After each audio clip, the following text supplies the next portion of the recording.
Welcome to the Conscious Leadership Podcast. In this podcast, we discuss the how-to of creating conscious leadership for business, life, and the world.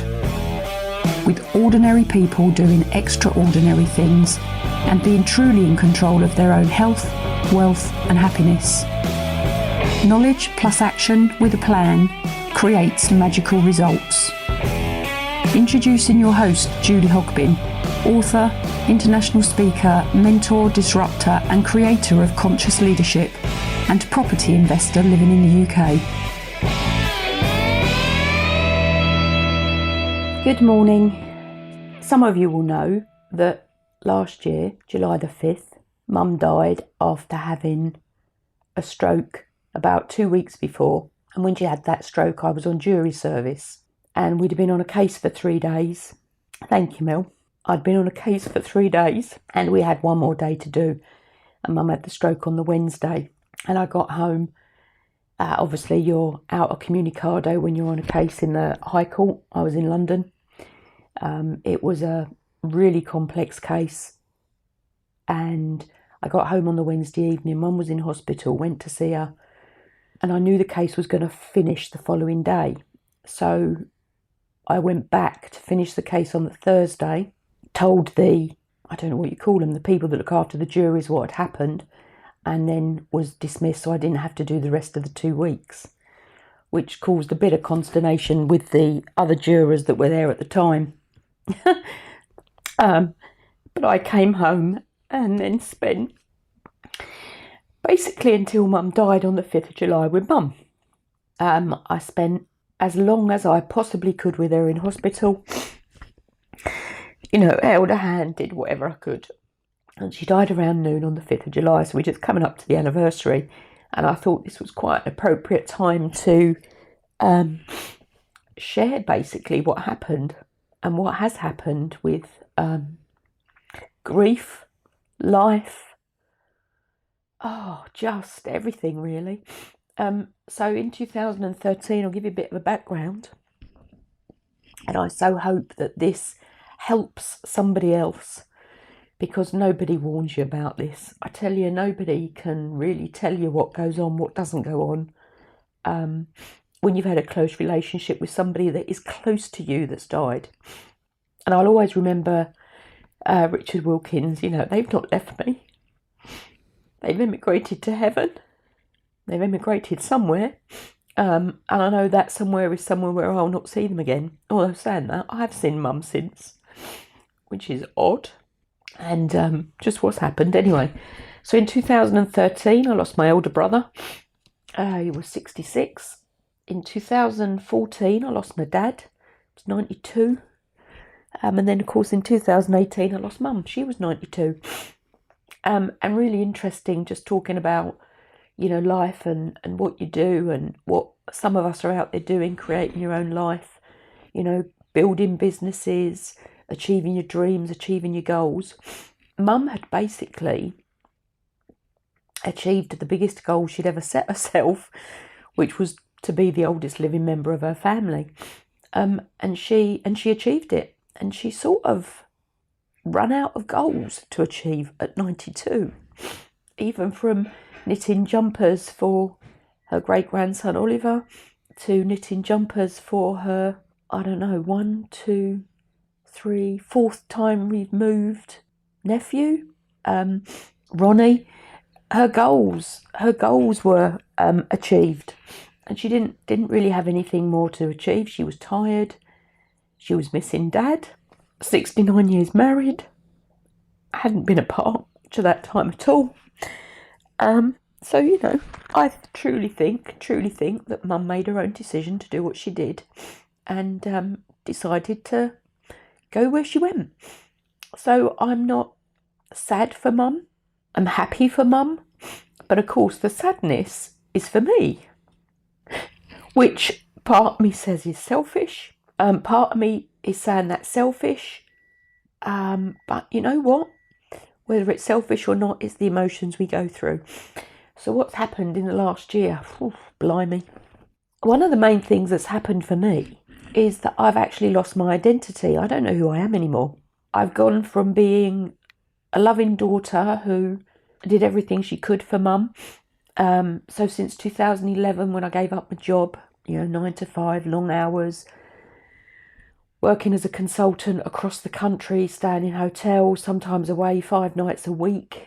Not and then you come home on a Saturday and a Sunday, and you got to do your washing and your cleaning and visiting and seeing friends and going out with mum and dad or taking mum and dad out or whatever. I went from doing that in 2011, where I just sort of threw it all up in the air. Maybe I had a midlife crisis. I really don't know. But I threw everything up in the air.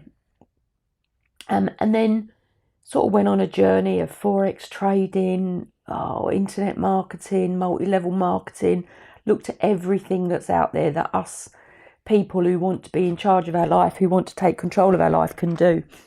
And I ended up, because I actually love it and realised I'd probably been doing it most of my life in one guise or another, and didn't realise it was a business within the property business, within the property world. But what I really did was want to spend time with mum and dad, give them a quality of life in their later years. I didn't know this at the time. I wasn't doing this consciously, but give them a quality of life in their conscious years that they had given me as a child.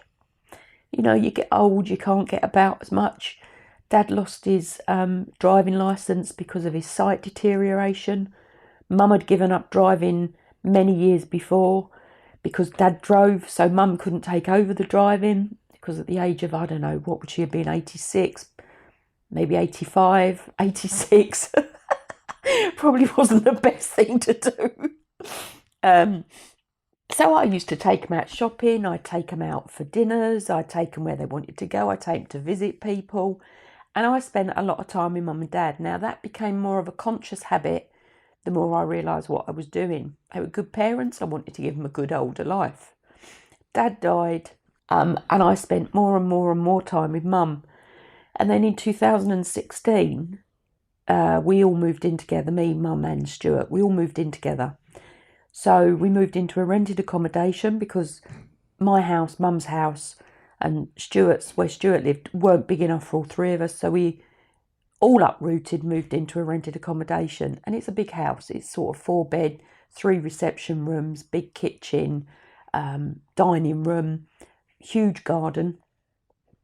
But of course, mum had lived in her house for something like 64 years. And it was a big uproot, and she had a hip operation. And that was really the excuse to move in together, because mum couldn't look after herself from the hip operation. I think was she 89 or 90 when she had it? She'd already had 2 knee replacements and a heart operation. This woman was sort of made of metal in some respects, or fibre or carbon or whatever it was that they put in. Anyway, we moved in together in 2006.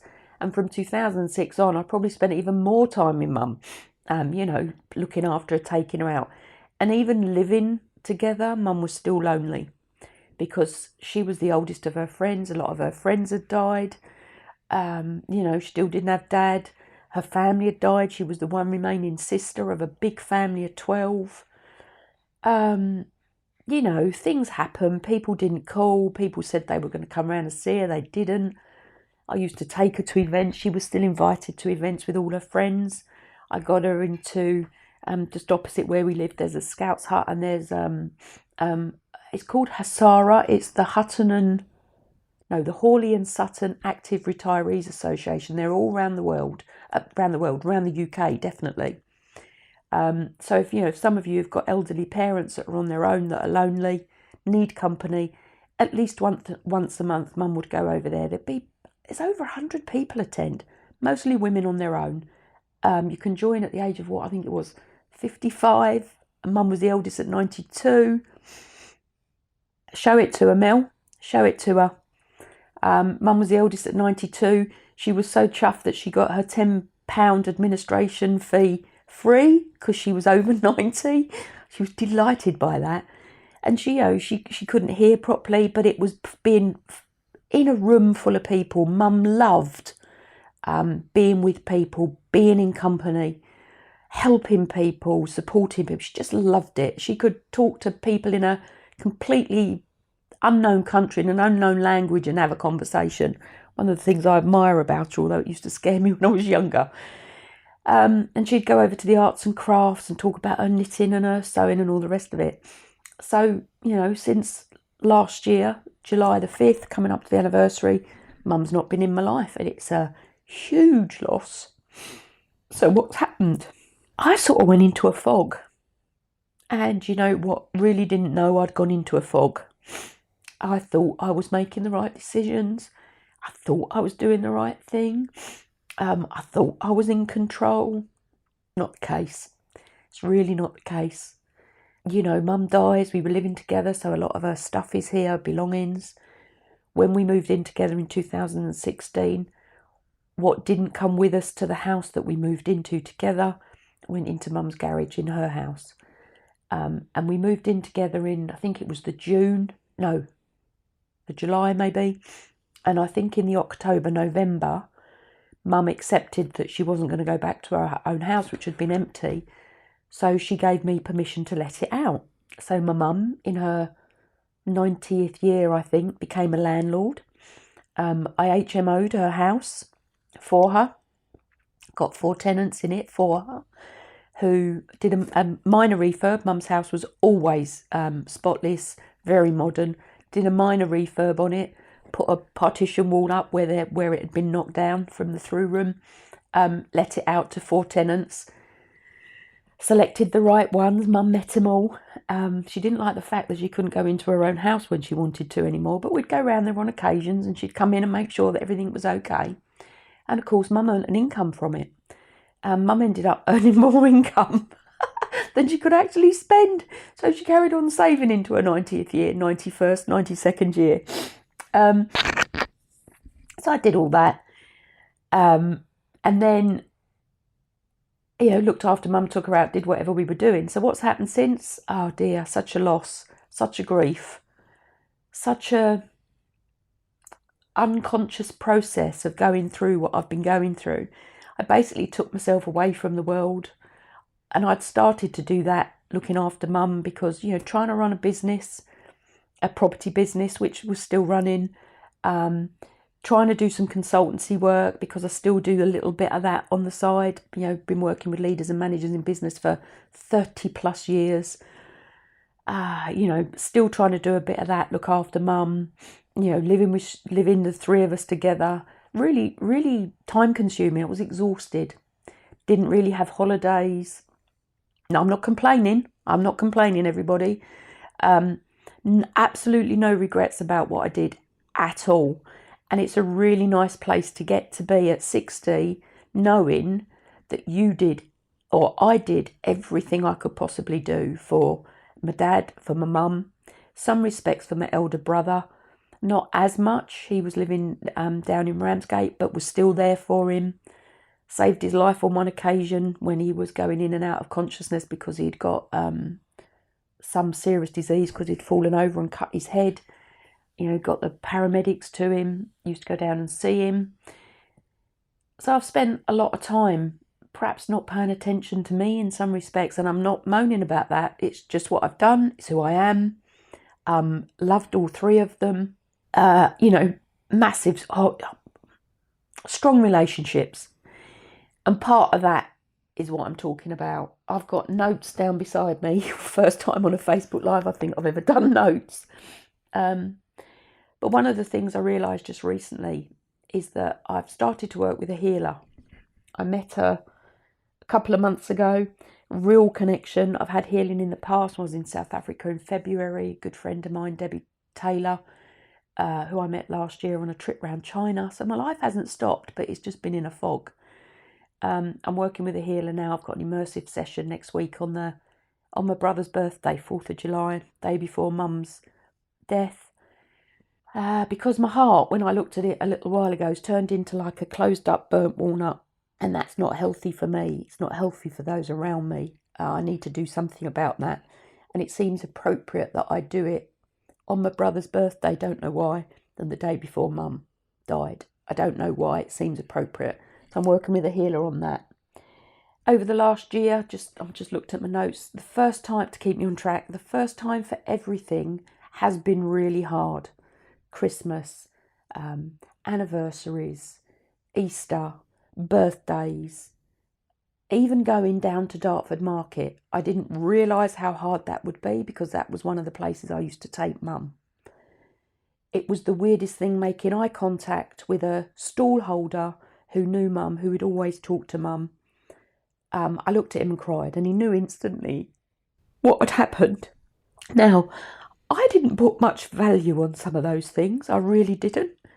But because Mum put value on them, well, they affected me. I thought I'd got over this. This is actually therapeutic as well. So, for everybody out there, talk to people if you're going through some of this stuff. Really does help. Blimey, wasn't expecting to be crying at that point. So the first time of everything has been really difficult. Some of it I knew was going to be difficult, so I locked myself away, like New Year's Eve is Dad's birthday as well. So some of it I did lock myself away for. Some of it I didn't, because I didn't know it was going to happen. Saturday mornings, every now and then, not as bad as it was at the beginning, this complete feeling of sadness just washes over me. Oh, thanks, Bill. This feeling of sadness just washes over me. I don't really know why. The only thing I can think about is it's because we used to go down to Dartford Market on a Saturday, and Mum loved it, just being out, looking at the stalls, buying plants, buying stuff off the bloke that I've just spoken about, that when I first made eye contact with him, I cried. Just being out, it's just one of those things that Mum loved. Seems to have affected me, and it just washes over. I can't coherently describe the feeling, but it's just sadness. But now I've recognised what it is, I can do something about it. I can manage it to a degree far better than I did right at the beginning. So this fog, some of the decisions I've made haven't been the best. But you make them with the best information you've got at the time. Thank you, Michelle. You make them with the best information you've got at the time, and now I'm feeling like I'm coming out of it. Maybe because it's the end of the first year, maybe it's because I've been through most of the firsts and I wanted to do this before the 5th of July. But while Mum would have been in hospital, and I don't know why, this morning I woke up and thought, do it today. Do it today. I don't know what's special about today, just do it today. I'm working far more with my gut instinct than I have. And my gut instinct used to be really good, and I used to be able to go in and have a carouse through my body and see what was going on. Haven't been able to do that recently. Well, I haven't been able to do that for a few years. So I'm reconnecting. I just thought I'd share some of the signs as well, because, I don't know what you believe. I don't know what I believe. I don't disbelieve things. What I do know is that we are all energy. We are all on this planet for a reason. We are all part of a greater thing. I truly believe that. I don't know what it is, but I truly believe it. I don't say that I understand it. But some of the signs, so feathers, common. Mum used to see feathers from Dad.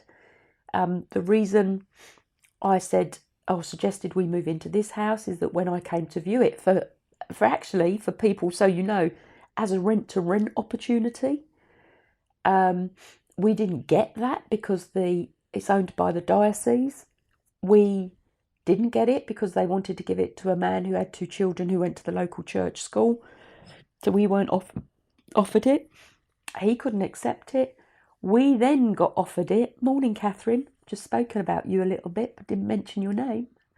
Catherine's the person that I'm going to be doing an immersive session with on the 4th of July. So we didn't get offered it. We came back to do a second viewing when the first person couldn't afford to take the house. At that point, Stuart suggested all 3 of us move in together. And as we left, I said to him, if I get a sign before I leave, we'll do it. And as we left, a white feather came down, and I said to Stuart, if it lands inside the boundary to the property, we'll take the house. If it lands on the wall or outside the property, we won't. It landed inside the property. Tiny little baby white feather it was. So we took the property, and we've lived here ever since. And And it's really weird being in a rented accommodation when you are a landlord and you've only ever owned your properties. You've never physically lived in a rented property before. For people out there that are doing this, I now understand. So again, learnings come out of all this whole process. The power base shifts immensely because you're not in control. You know, you can't do what you want when you want. You have to ask permission. You sign a tenancy agreement. You have to renew it. That rolling periodical, whew, blimey, that's a whole process. I now understand it from the other person's perspective. So all of this whole thing has been massive learning for me, and I truly believe there's a reason for everything. I truly believe that. So here's my reason for everything. This whole process. You know, I'm 60 now. What do you learn at 60? Some people shut down. I've met people who are 58 who are older than me. I've met people who are 30 that are older than me. I've met people that are older and younger than me that are more progressive than me. I've met people that are older and younger than me, and you'd sort of thought they could have been 100. You know, so what goes on up here is so important about how we engage, I say up here, for people that listen on the podcast, I'm touching my head. What goes on in your head, how you feel inside, is so important for how you interact with the world, how you build relationships, how you promote yourself, how you put yourself out there, how you build your reputation, how you create friendships. Thank you, Mel. Thank you. Yeah, and I know Mum taught you some lessons as well, shared her worldly wisdom. And just on that, you know, while we were here, I did some Facebook Lives with Mum. I was all advised a little bit on tenterhooks about what she might say. For some of you that might want to watch them, go back and have a look at my Facebook feed. You can see me going, oh, really? Okay, let's change the subject. But again, the last year, signs. I was talking about signs. I will keep on track. So I've seen feathers. One of Mum's signs was, you know, like the vapor trail crosses in the sky. Whenever we went out and she saw one of those, it was Dad sending her love. So of course, what have I done? Part of me, you know, you unconsciously pick this stuff up. I go out now. I don't deliberately look for them. I mean, don't get me wrong. I'm not looking for this. And on occasions, I'll see a vapor trail cross in the sky, and I just go, "Oh, that's Dad and Mum sending me a hug." And the other day, I was out with my friend, and I looked up, and there was the crosses or the vapor trails as a cross, but there was a flaming heart-shaped cloud on the top of it. It's weird what goes on. It really is weird. And then I was driving down to re-engagement with the world. Excuse me, now I'm sniffing because I've been crying. God. So I was going down, so re-engaging. I'm looking at my notes and trying to gather my thoughts. Re-engaging with the world. I haven't done much, although saying that, I went on just after Mum died, I went on a trip. It was already booked, talked to the family. They said, yes, go. I was an absolute mess. Went to Bali for a week and became a master trainer with the Entrepreneurs Institute. I went from that to meet Stuart in China. Roger Hamilton was one of my mentors, he's one of my mentors. And we did a trip round China and Japan for Roger's 50th, the I Ching tour. Fabulous. And again, I haven't shared any of the photos. I haven't shared any of the learning. Just been up in that fog. We did that. And then just to add into my year on that trip, I was accused of having an affair by my partner, Stuart. He doesn't believe me, he doesn't trust me, so the relationship ended while we were on the trip. Just to add chaos to confusion and fog. Another thing to add into emotional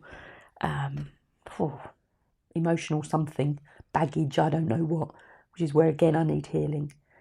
Came back from that, we're still living in the same house. This is a whole nother story about what you do with your finances. We're in business together. We have entwined finances. Both our houses are let out. My finances, I've looked at them all, meant that I would have struggled to go out and rent another place. My house was currently tenanted. Mum's house is tenanted. I didn't want to evict anyone to go and live in a room. Didn't think that was the right thing to do for my emotional state and moving house on top of everything else. So we've stayed in the same house. It sort of works is all I can say. Sometimes it's okay and sometimes it's not. It's one of those things I'm managing as well, as is Stuart. You know, two sides to every story. Two sides to every story. So holidays, I haven't been on them. Did that trip in a state of complete fog and confusion, grief, missing mum. Come back, had mum's funeral. In February, I was booked to go on a week's course in South Africa, as you do, already booked. So I went. It was a business planning course. It was a disaster. Again, learnt a lot of lessons.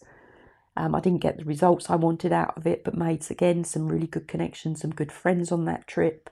Had an experience that was will never happen again. Saw some fabulous animals, including rhino, you know, in the wild. Just stunning. Came back from that. I need to party, Lindsay, that's for sure. Oh yeah, I need to party. I'm slowly but surely re-engaging. So re-engaging with the world. What have I done since then? Not a lot. I've stopped going to property events. I've stopped going to networking meetings. I came back from February. I gave up BNI, which was my weekly dose of laughter. I used to have tears rolling down my face at it because it was such a good group of people. But again, what was I doing it for? I was the vice president. That puts a lot of pressure on. I had 3 weeks left for my vice presidency role, and I thought, what am I doing? Why am I doing this? So I spoke to the guy that was going to go in as vice president after me, Neil Claydon. Resigned my position, resigned my post, didn't go back. Still got some good connections from that. That I'm beginning to work with. One of them specifically, Jim Jordan. If anybody wants a business growth mentor, great guy. You know, grown businesses to millions. As his own business as such. So again, Jim Jordan, just starting to work with him through him. Met a guy called Saber Toth who has just released a disc global, which has far, far, far more information in it than disc. Far better, interactive, gamified, where you can have different solutions to. So there's a scenario.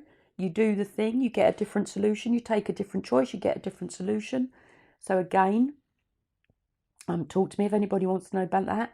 Talk to me if anybody wants to know about me being Master Trainer with the Entrepreneurs Institute, Wealth Dynamics, Talent Dynamics, Wealth Spectrum.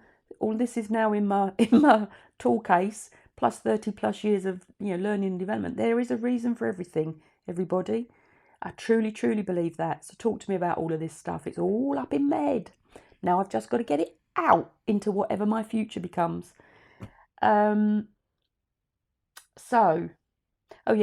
Back to signs. So crosses in the sky, the heart over the thing. Re-engaging, driving up the A2 to go to the property super conference with Rob Moore, 1,400 people in the room. Fabulous, fabulous, fabulous event, everybody. Again, talk about re-engage, 1,400 people. Driving down the A2, two cranes on the top of Bexley Heath. They're doing a big development on the top of the hill. Driving up the A2, just happened to look to my right, two crosses, parallel, in the X shape, kissing. And I'm like, oh, grey, cloudy sky, can't see anything. So what do I take that as? A sign that Mum and Dad are telling me I'm doing the right thing. And I haven't gone completely woo-woo, everybody. I honestly haven't. Still very practical, down to earth. So that was the first day. Second day, 2-day conference. Drive past, and the night before I'd had some really weird dreams. Don't normally remember my dreams, but really weird dreams about Mum being with me, to the point where I woke up to check where I was and to sort of align myself into the fact that Mum wasn't actually with me. But in my dream, she was.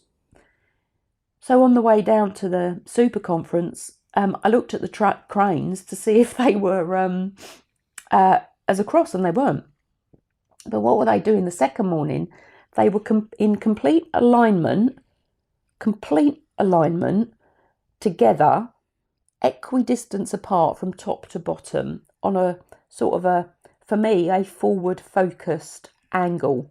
So for me, when things are facing right, it's going forward. And as I drove past them, what was the thought I had then?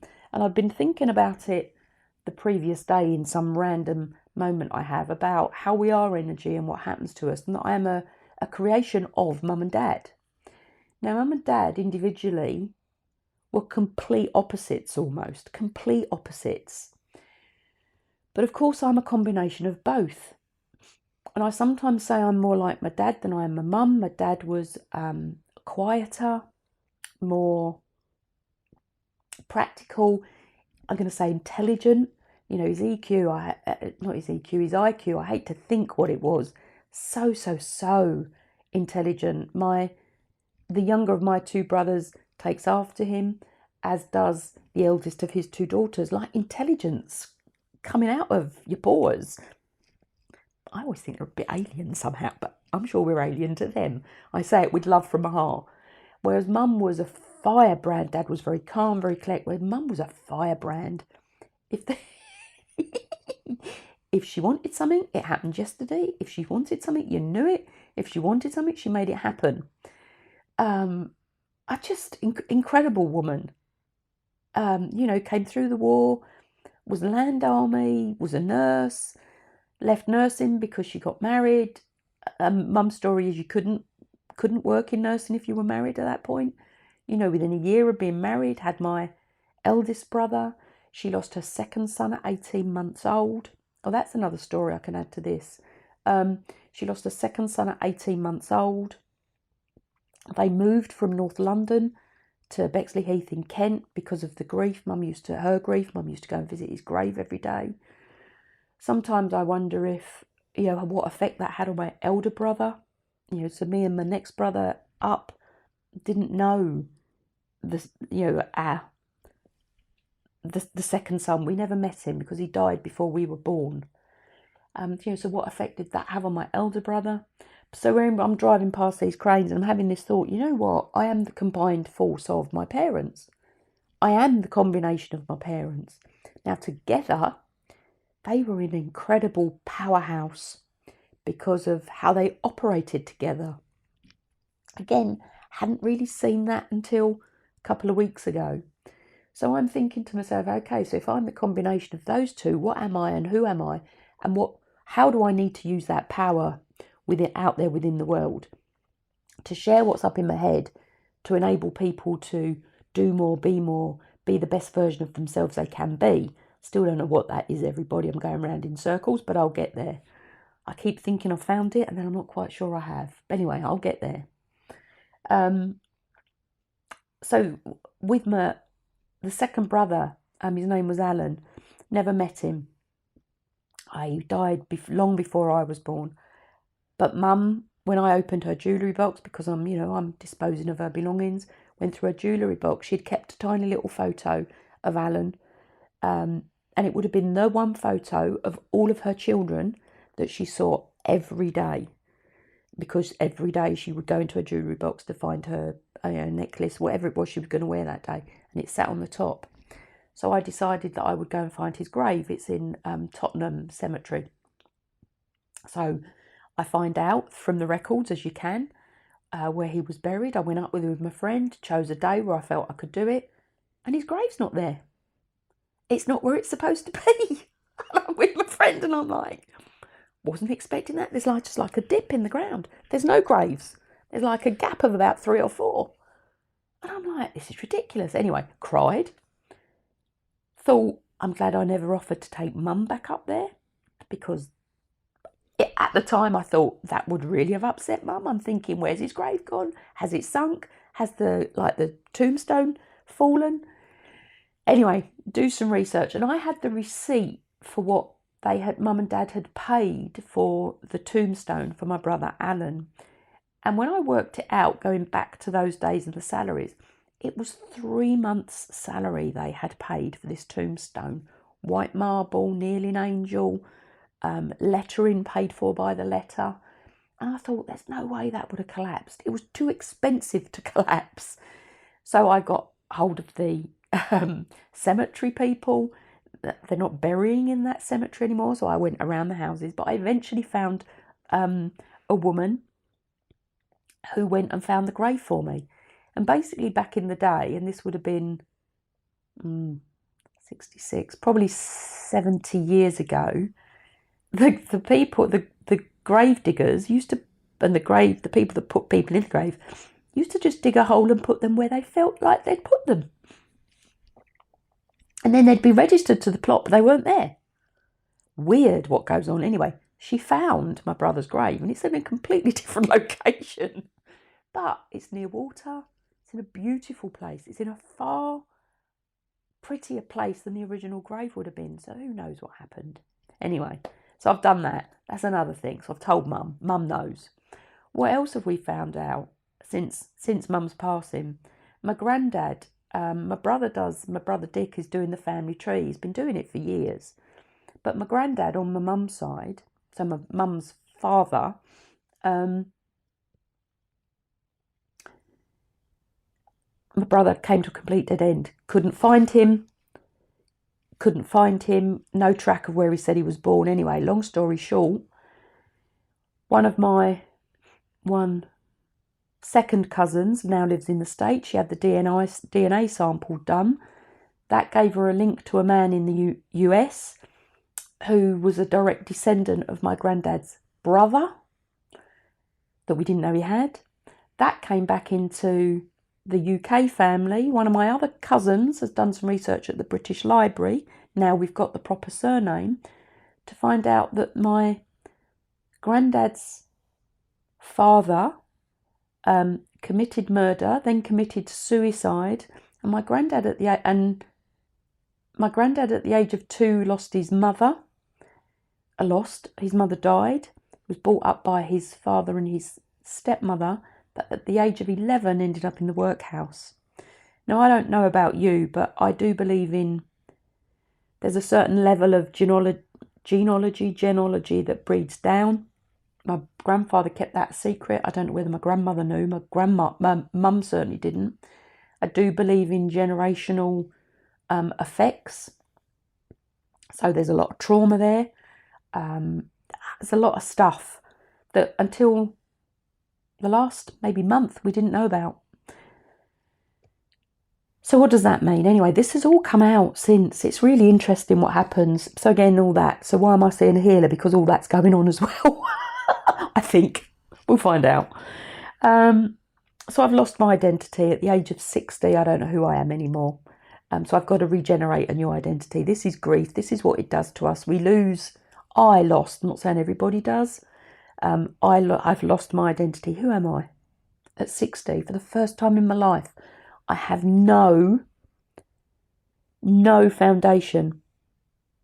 You're welcome, Lindsay. Yeah, our mums had some great laughs together, as did we when we were kids. Do you remember running up the road away from that guy that locked us in his garage? Blimey, I beat you that day, Lindsay, and you were the 100-metre sprint record holder from memory, and I beat you because I was so scared. Anyway, can't remember his name. That'll come back. So what else? Yeah, lost my identity. Who am I? 60 years old. I have lost my grounding force. I have lost my point of contact. I have lost... Yeah, God, I was scared that day. I don't know about you. I've grown a bit since then. I'm not scared anymore. Anyway, I've lost my grounding force. I've lost my point of contact. I've lost my point of reference. I've lost anything that keeps me where I am in reality. You know, it's when I was on this journey since 2011, my one thing was freedom. You know, to do what I want, when I want, with who I want, how I want. My definition of freedom. And it's really interesting. I'm going to say I didn't have it. Not that I'm complaining. You know, I have no regrets. Everybody, please hear this. I have no regrets. None. But now I have complete freedom. I can do what I want, when I want, with who I want, where I want. I have a certain amount of money. I said this to somebody the other day. I am in some respects financially free with what I've done and how I've done it. Part of what I've done this year, again, not with a conscious decision, I've looked at my pension fund. It's not huge, But a few years ago, I gave it to a financial wealth creation house from a guy who has created his own wealth. And my pension over the last 4 years, on average, has earned 13% because it's been invested wisely. It's in highly ethical, I say highly ethical, it's in ethical, wherever it's invested, that are doing good for the world. Now, I'm a high risk taker. I've also learned that my risk taking capacity is 87% above the common percentile within whoever that percentile was done against, if that makes sense. So I'm a high risk taker, but it's only 13%. Now, that's not quite as good as one of the properties I've bought over the last few years, but it's better than most pension funds will do. So what's your pension earning you? Again, by default, mine, not by default, by design, not sure, but it's earning 13%. Now, I've learned, because I've been speaking to somebody, I could earn a lot more, but I have to manage it. Am I ready to do that? I'm not sure. But again, it's one of those things that's on my list to look at, to think about, can I manage it? Because obviously you pay funds to people that manage your pension funds. So again, 13% on that. Now, the other thing that's happened over the last few years is, and I don't know when from, so I want to keep Mum's property. Why would I not? I'm in property. It's in a good location. It's a fabulous investment. I can look at it with an emotional detachment because it was converted to an HMO while Mum was still alive for Mum and her income. I can look at it from an emotional detachment. It's a good property in a good area. It's only going to go up in value. Plus there's 4 tenants in it who have made it their home. I don't want to evict them to sell it. So my brother and I have come to an agreement that I will buy him out of the property. That's his choice of, what he does with our inheritance from Mum. So we got Mum's probate in September. I went to my first broker to get a mortgage for an HMO, considering that's what I've been doing since 2011, and he couldn't get me a mortgage. He basically told me I'd have to sell it. And I thought, me being me, and I do have a lot of mum in me, I'm like, I don't believe that. I don't believe that's the case. That can't be right. I went to another broker. Now, that first experience wasted a good few months, so I'm going to say a public thank you to my brother, Dick, for sticking with me with this and not saying, let's just sell it. So his belief in me to be able to get a mortgage, I thank him. I've gone to a second broker. Now, it's still taken months. Now, why has it taken months? It's now with the senior broker for sign-off, I discovered yesterday. So I have fingers crossed that it goes through today and we get go-ahead on mortgage achieved. It would be so nice. I want things resolved by Mum's anniversary, decision made one way or the other. So I have every, fingers crossed, I have every law of attraction and intention put out there that it's going through. I always have, so I know it will happen. But we've been through hoops. Now, one of the things I've discovered, because I was a tenant in the property I'm living in, I didn't know you shouldn't do this, so I've done it completely unintentionally. I left my electoral roll registered at my house. I didn't change it to where I'm currently living. I didn't know you shouldn't do that, but apparently you shouldn't. Now, what's happened, and I left my bank accounts registered there because that's where I was paying the mortgage. So I thought I was doing the right thing. And of course, when you think you're doing the right thing, you don't take advice. We don't ask for advice because you think you're doing the right thing. I didn't have a mentor. I didn't ask anybody whether it was the right thing or not. I just assumed and thought it was because I thought I had the knowledge. Well, it's not the right thing to do. Because what's happened when I've gone to get the mortgage is that on the electoral roll, I'm registered at a different address to where I'm living. My bank accounts are at a different address to where I'm living, and that's not the right thing to do. So I've changed everything over. But of course, that's affected people, the lender, when they're doing the search on me from a credit rating. So I've been repairing all of that. I've been putting it right to get the mortgage. So lessons learned. So if, again, for some of you that will be listening to this, some of you that are watching this, think about what you're doing. Get advice if you move, whether you're moving to rented, whether you're moving, whatever you're doing, get advice, because this credit rating check-in system, process, record, everything's coming together. It affects it. So think about what you're doing with that. It's a big lesson for me. I'm pulling it together and I'm coming out. I've got a good broker, Mike Richards. He's really busy and he's a good broker, Mike Richards. He does all sorts. We're going through a lender called Vida. I hadn't heard of them before, but they're doing HMO. Lending, again, you go to the right broker, you get the right information. You go to the wrong broker, you don't get the right information. So take advice if any of you are in property and wanting to do this. Reconnecting with the world. So I went to the Property Super Conference. I've booked myself down to go to the Kent Property Meet tomorrow. I attend a mastermind in Bromley.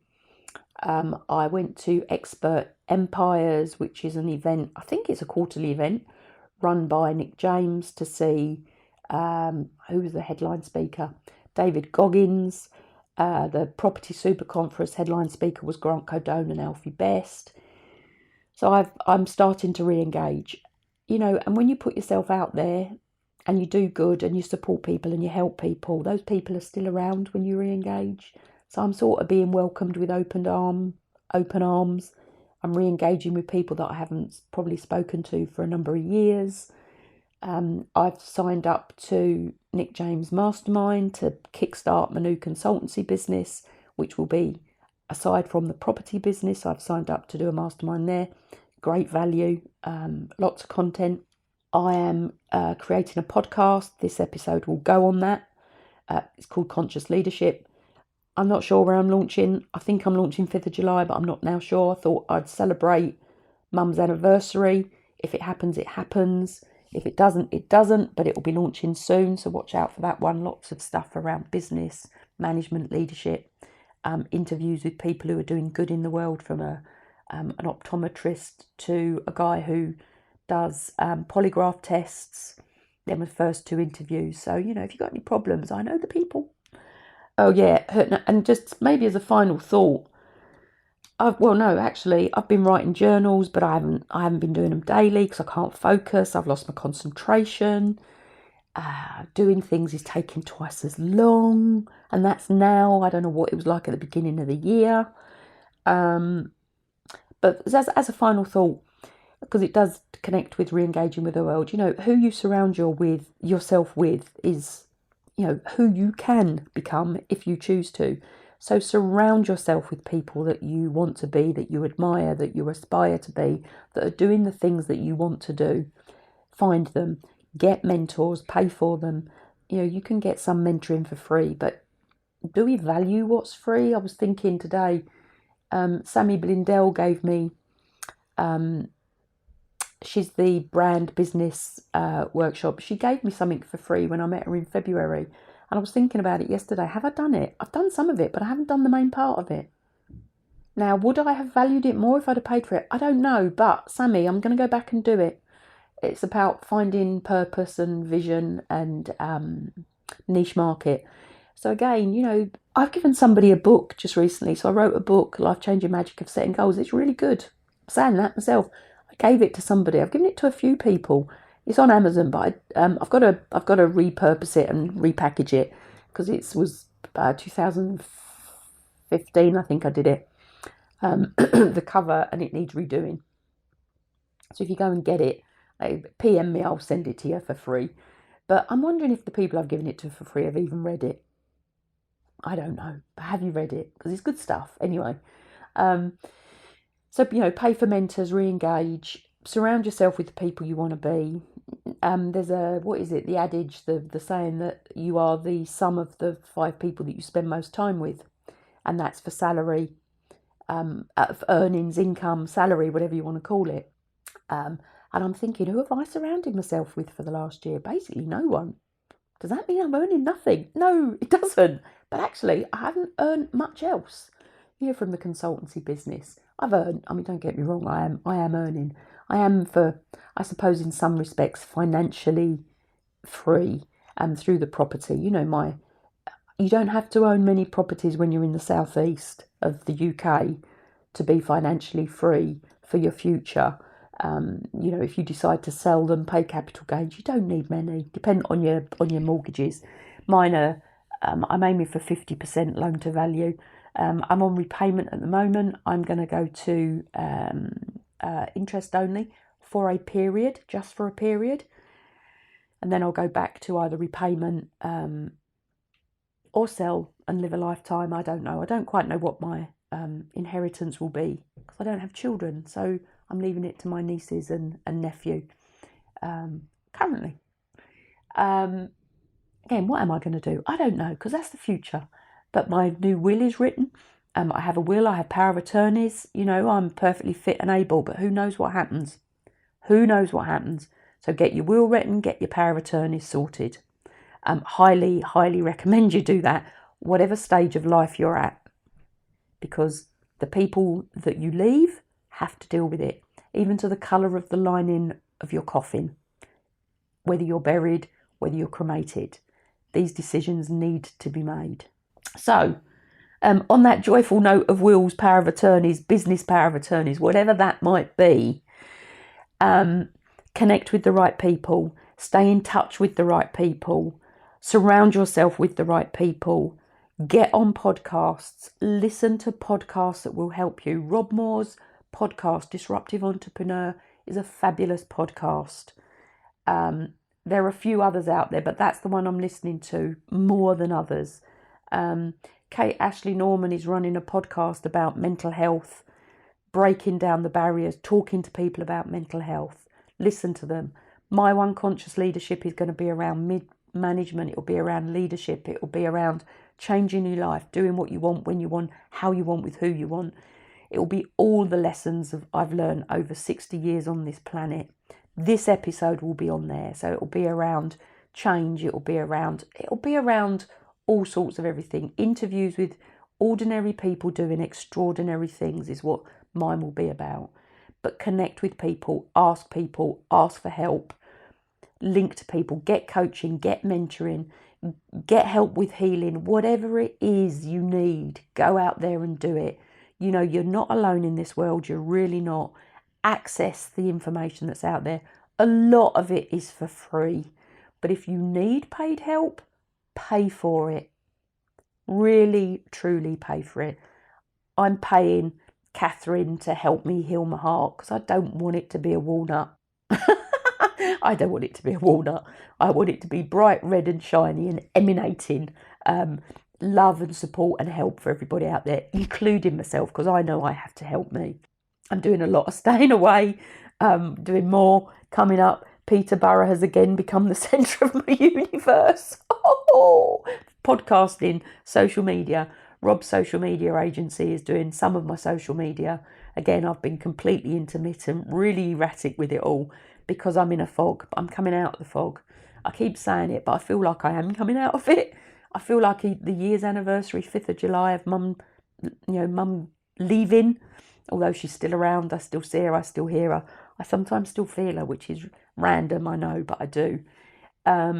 She's still with me. She's still with me. So this is probably the longest ever Facebook Live I have done. It is the longest Facebook Live I've ever done. This is the longest podcast episode I have ever done. I truly, truly, truly hope that somebody has heard this message, that needed to hear this message today and or in the future.